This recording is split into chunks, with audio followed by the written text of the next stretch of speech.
Hello, welcome to another episode of Talking About Rock. I'm Rob Edwards. We're happy to announce our second milestone with over 3,000 subscribers on our YouTube channel. Thank you for all the congratulations, emails, and messages. And remember, we're always available wherever you get your podcasts on all the streaming services. Simply search for Talking About Rock. Today we have for you John Wray, metalhead and author, to chat with us about his latest work, Gone to the Wolves. John began his journey into the world of metal as most of us do in high school.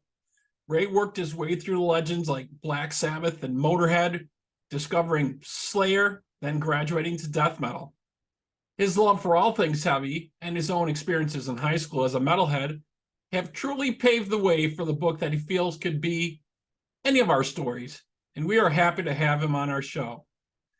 We'll talk to him about his latest novel, of high school outcasts making their pilgrimage from their small town in Florida to the famed Hollywood Strip. Coming up next on Talking About Rock, John Wray.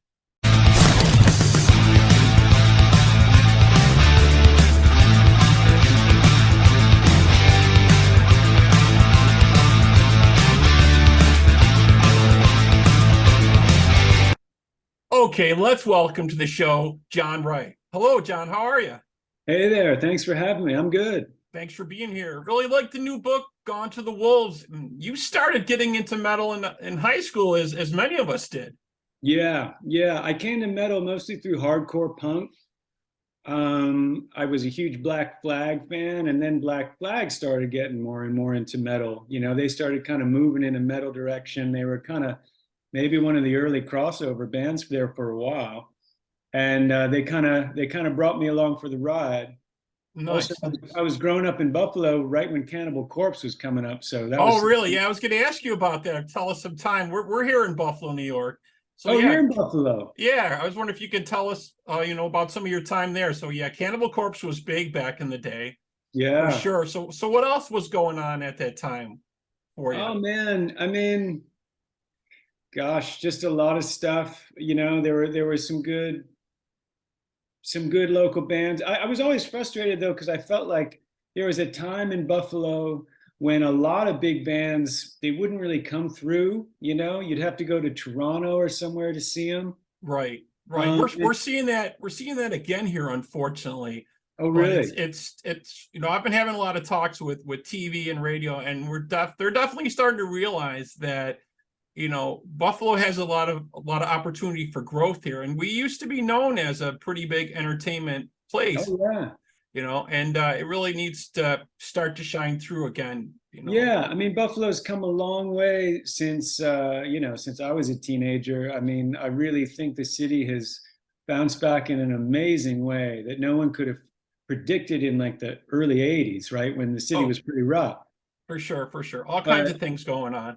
yeah, which is great, but you're right. I feel like music, like as a kind of center for touring bands, it's kind of lagged behind a little bit, and I don't really understand why that is. On the other hand, sometimes I think that like when you get a place with a lot of potential that's kind of sometimes passed over, maybe that's where when something like a Cannibal Corpse comes to be, right? Because you got to create your own scene, you got to create your own music. Exactly. We've been talking here, anyways, a lot. Kind of going off track here, but we've been talking here a lot about local music and promoting the local original bands and trying to get that back where it needs to be, as it was Yeah, back in that's the day. important because a lot of great bands have come out of Buffalo, not just metal bands, all sorts of bands. And you got the way you make that happen is you support the local scene.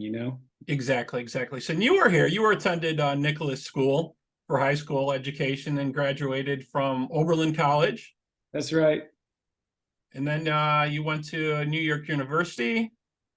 You had a program in poetry there, and you won an Academy Award of American Poets Prize also a year later from Columbia University, right? I think your video might have locked up on us there. John, are you there? I'm here. Okay. Yeah. You Okay. froze up on me for a sec. Yeah. I was just talking about the Poets Prize there that you won. I did. Yeah. That was a long time ago. Right. Back in my youth. Back in the early days. Yeah, we're just trying to catch people up and give a little bit of history lesson on you. So not only are you an author, but you were a frontman for a Brooklyn band Well, for a man, while also. I played in so many bands over the years, starting when I was in my teens, all the way through, God, I think up until like early 30s, I was messing around, different instruments. I started out a screamer for basically for hardcore, and Hmm. I moved through bass and then guitar for like many years. I was a guitarist, and at the very end, I started playing drums, So which what would you say your inspiration was to go to writing? Were you writing a lot of the music in the bands? I was writing in the bands, but I started writing when I was probably in sixth or seventh grade. I'm not saying it was good, Right. but that's when I started, and it was always something that I did. Never really thinking that would end up being my job. I mean, I had all sorts of other ideas about what I was going to do, but then it ended up being writing. That just ended up being the thing that I was best at. I was a much better writer than I was a drummer. So there we go. There you go. Yeah. So what would you say is your inspiration for this book, Gone to the Wolves? Was it maybe kind of look back at some of that time, or is it just like a Yeah, retrospect definitely. maybe? Or Definitely. The characters in the novel are basically exactly the same age that I was at that time. They're basically, I even gave Kip, the protagonist, the main character of the book, my own birthday. So the fun thing for me was I could really just go back and remember what it was like to, be a teenager and going to shows and falling in love the first time and getting into dumb fights and all this stuff that kids do when they're teenagers. It was really really fun for me to go back to that time. yeah, I think everybody back then, that was like their big goal, right? We want to make it to the Sunset Strip. We want to see what's going on. We want to see Yeah, all the metal bands and all the 80s bands. I got out there a little late after it was already kind of done and over with to visit it and go to all the different places like the yeah, Whiskey and the Roxy and the Walk of Fame and all that stuff. sure. But yeah, definitely very very cool. So much stuff came out of there. It was just amazing. Yeah, and then the sort of later 80s was a really fun time to write about as far as metal goes, because you had these big divisions in the metal world and you had the great rivalry and kind of conflict, Oh yeah, yeah. There especially was like the rivalry. Like it's like you couldn't like the glam bands, right? If you like the right, real hardcore bands, like you couldn't say I liked Poison, right? If you right, liked Motorhead or something like that. It's right, like right, what? right, Those guys are posers. What are you talking about? Because they're right. wearing makeup and yeah, you couldn't admit that back in the day, right? So I had a lot of fun writing about the glam versus thrash kind of Cold War that was happening in around LA, definitely in those later years of the 80s.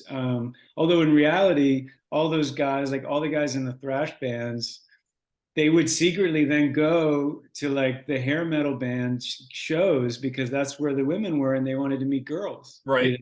but they would never admit it. Of course not. Right. And I'm sure they had friends in those bands and Yeah, they all hung out and they all knew each other at some point. I mean, years later yeah, we all hear that now, the stories, I went to that show, I went to this show, right. or Eddie Van Halen showed up at a Randy Rhoads show, Sure. with Steve Riley from Riley's LA Guns. We talked to him a couple weeks ago. He's like, "Yeah, I was with Eddie there at that show." So you don't hear those things when all that stuff is happening when all these bands are starting to break, but yeah, definitely cool stuff. And you've got a list of things. You got a top 10 list of different things I wanted to go through with you. Maybe see if you want to give us a couple things. Your top 10 fiction books on metal you have, right? I've actually never put a list together of fiction books on Oh, metal. okay.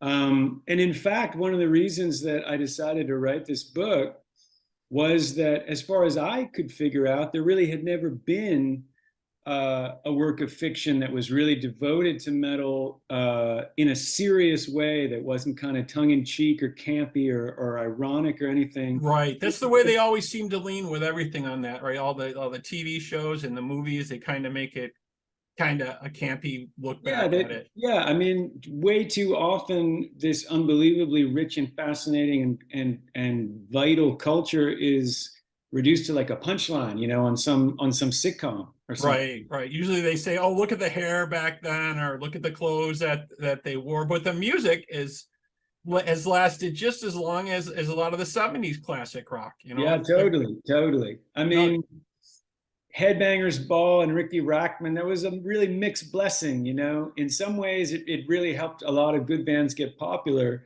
But on the other hand, most of mainstream America, when they think about metal, they think about those Headbangers Ball, Poison videos, and the big hair and all that. And that's the cliche that the culture is left with. And yeah. I wanted to write a book that was really a lot more complex than that and a lot more accurate. And there would really be a celebration of metal in the 80s and 90s. And I don't think it's ever been done before. No, not that I've come across, and the characters really stand out on the book as well. I really enjoyed it. Great, Definitely, folks thanks. should definitely need to check it out for sure. So, what advice would you maybe have for any upcoming or budding authors, as they say, or people thinking about doing this? Usually what I tell folks, because I write a little bit, nothing, but I Yeah, always seem to kind of write what usually you start with, right? But what would you say? I actually feel like the most important thing is I mean, write what you know can be fine, but the most important thing is write what you're really interested in, what you're fascinated by, what you're passionate about, because then you'll just do a better job. Don't pick something to write about because you think that's what people want to read or something like that, because then you'll kind of do a half-assed job, to be honest. But anytime you choose something to write about and think about and pay attention to that you feel passionately about, like in this case with me, it was metal from a certain era, and friendship and being young in that scene. But it could be literally anything. I mean, if someone's passionate about first person shooter games, they should write about that. And if they're passionate about gardening, they should write about gardening. You know what I mean? Like, Right. Or have a podcast about that, because there's podcasts about everything now, yeah, right? yeah. Well, I mean, and there's good podcasts and bad ones. And usually the difference is whether the host is really passionate about what they're talking about.